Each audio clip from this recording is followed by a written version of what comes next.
Bonjour à tous, et bienvenue sur Xenova. Ici, nous décryptons les points de rupture géopolitique, les moments où l'histoire bascule dans le silence des salles de commandement. Aujourd'hui, nous plongeons au cœur d'un incident qui redéfinit les rapports de force en Méditerranée. Une alerte rouge, un missile furtif, et une démonstration de force si nette qu'elle a été suivie d'un silence assourdissant. Le 20 janvier 2026, l'Algérie a forcé un missile de croisière américain à fuir. Ce n'est pas un scénario hypothétique, c'est un fait. Et les implications sont colossales. Avant de commencer, si vous voulez comprendre comment les équilibres du monde se recomposent en temps réel, loin des récits mainstream, abonnez-vous dès maintenant à Xenova. Chaque clic sur le pouce bleu et chaque notification activée est un signal. Vous refusez l'amnésie médiatique. Vous voulez la vérité des cartes, la logique des armes, le choc des souverainetés. Alors, abonne-toi, et passons à l'analyse. Narrateur, Imagines. Sous des dizaines de mètres de béton, dans un centre de commandement de la défense aérienne algérienne, le silence n'est rompu que par le souffle des climatisations. Les opérateurs scrutent leurs écrans. Soudain, à 13h04, un bip. Pas un bip ordinaire. C'est le son de la technologie russe de dernière génération, le radar résonance-nœud, captant un écho fantôme à 18 000 mètres d'altitude. Un écho furtif, presque insaisissable, filant à Mach 0.8 en direction du sud-ouest. Pour les analystes aguerris, la signature est immédiatement reconnaissable. Le profil radar d'un missile de croisière américain, probablement un Tomahawk Block V ou un Jasmer. L'animal est lâché. Et il se dirige droit vers une ligne invisible mais sacrée, la frontière de l'espace aérien souverain algérien. La séquence qui suit est un chef-d'œuvre de froideur tactique. En 4 minutes, le centre de fusion du renseignement croise les données, l'interception des signaux de guidage TERCOM du missile par les systèmes ELINT algériens, la corrélation avec le radar passif CVAN 1, l'analyse de la signature infrarouge correspondant à un moteur Williams F-107. Conclusion sans appel, ce n'est pas un exercice. Ce n'est pas une fausse alerte. C'est un vecteur d'attaque américain, en mission réelle, pénétrant la zone d'intérêt vital algérien au-dessus du golfe de Gabet, à moins de 120 km des côtes tunisiennes. À 13h10, l'état-major de la défense aérienne passe en condition d'alerte maximale. L'information remonte au plus haut sommet de l'État. Le président Tebboune et le général Changria sont informés. La décision est prise, claire et ferme, activer le bouclier intégral. L'Algérie va répondre, non pas par un tir, mais par une démonstration écrasante de sa capacité de déni d'accès. À partir de 13h12, c'est une symphonie technologique qui s'enclenche, parfaite, méthodique. Chaque instrument joue sa partition pour former un mur de son devenu mur infranchissable. La détection et le suivi, de 13h12 à 13h14. Les radars 91 N6E, Gravestone, des batteries S-400 Triumph, positionnés près de Annaba et Skikda, se braquent sur la zone.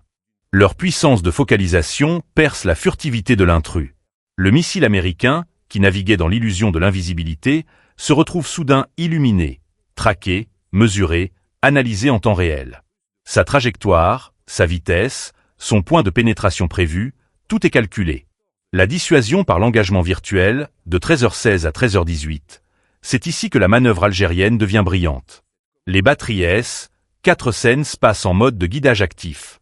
Concrètement, elles envoient des impulsions radar qui simulent un verrouillage terminal, la phase qui précède immédiatement le lancement du missile intercepteur. Pour le système de contre-mesure du missile américain, c'est comme se retrouver dans le collimateur d'un sniper, avec le laser pointé sur le front. L'algorithme de survie de l'engin calcule une probabilité d'interception écrasante. Le piège à plusieurs échelles, de 13h18 à 13h22. Pendant ce temps, en couvrant les approches côtières, les systèmes de courte portée entrent en scène. Les batteries Pantsir S1 et Tor M2, conçues pour l'interception en phase terminale, sont mises en état d'engagement immédiat.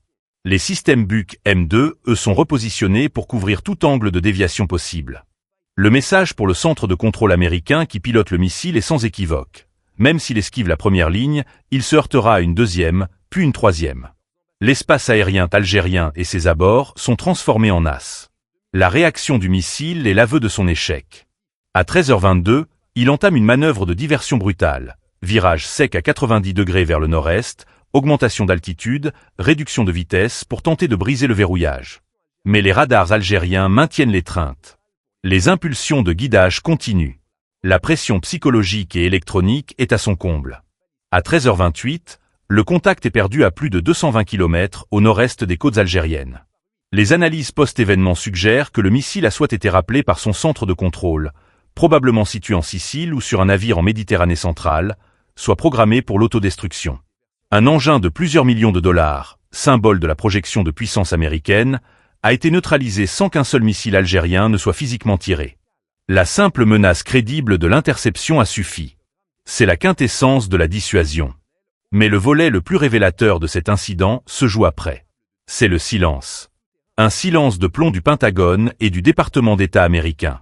Aucun communiqué, aucune dénonciation, pas même une fuite calibrée dans la presse. Ce silence est un discours en soi. Il signifie trois choses. La reconnaissance tacite de la violation. Toute protestation officielle reviendrait à admettre le déploiement d'un missile de croisière dans une zone sensible, validant ainsi le fondement de l'alerte algérienne. L'aveu d'un échec technique. Confirmer l'incident, c'est reconnaître que la furtivité de leur vecteur d'élite a été compromise par le système intégré algérien, une information vitale pour tous les acteurs mondiaux. La nécessité d'un recalcul stratégique. Washington doit désormais intégrer une nouvelle donnée dans ses équations méditerranéennes et africaines. L'approche des côtes algériennes est un risque opérationnel majeur, couvert par un système à 2 AD, anti-access aréadonial, mature et réactif. Au-delà de l'anecdote technique, le 20 janvier 2026 marque un tournant géopolitique aux ramifications profondes. Pendant des décennies, la Méditerranée a été un lac américain pour la projection de puissance. Les lancements de missiles depuis des destroyers ou des bombardiers étaient des actes de souveraineté sans contestation possible. Cet incident acte que cette époque est révolue. L'Algérie a établi un précédent. Il existe désormais une ligne rouge électronique et radar, dont l'affranchissement déclenche une réponse systémique, publique ou non. La naissance d'un sanctuarisme algérien. La doctrine militaire algérienne affiche désormais une capacité crédible à sanctuariser son territoire, son espace aérien et une zone tampon substantielle en mer.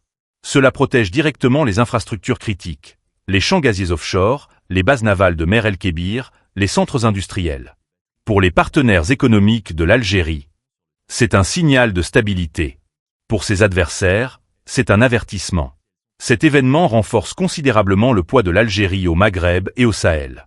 Il démontre que le pays dispose d'un outil militaire de premier ordre, largement fourni et modernisé par la Russie, et surtout, de la volonté politique de s'en servir. Face aux incertitudes en Libye, aux tensions au Sahel, et aux pressions marocaines soutenues par Washington, l'Algérie envoie un message de force autonome. Quel était le but américain? Probablement un test déguisé. Évaluer les temps de réaction, cartographier les signatures radar, vérifier les seuils de tolérance algériens. La réponse a été si ferme, si rapide et si technologiquement avancée qu'elle a inversé la valeur du test. Ce sont les États-Unis qui ont appris une leçon. L'Algérie n'est pas la Syrie de 2017, où des dizaines de Tomahawk frappaient sans opposition. C'est une puissance régionale dotée d'un système de défense intégré de niveau mondial. Alors, que retenir de cette alerte rouge du 20 janvier? Que la géopolitique du XXIe siècle ne se joue pas seulement dans les discours ou les traités. Elle se joue dans les salles climatisées où des opérateurs interprètent des échos sur un écran. Elle se joue dans la microseconde où un algorithme ennemi calcule un taux de survie et conclut à la défaite. Elle se joue dans le silence contraint d'une superpuprise face à une démonstration de souveraineté imparable.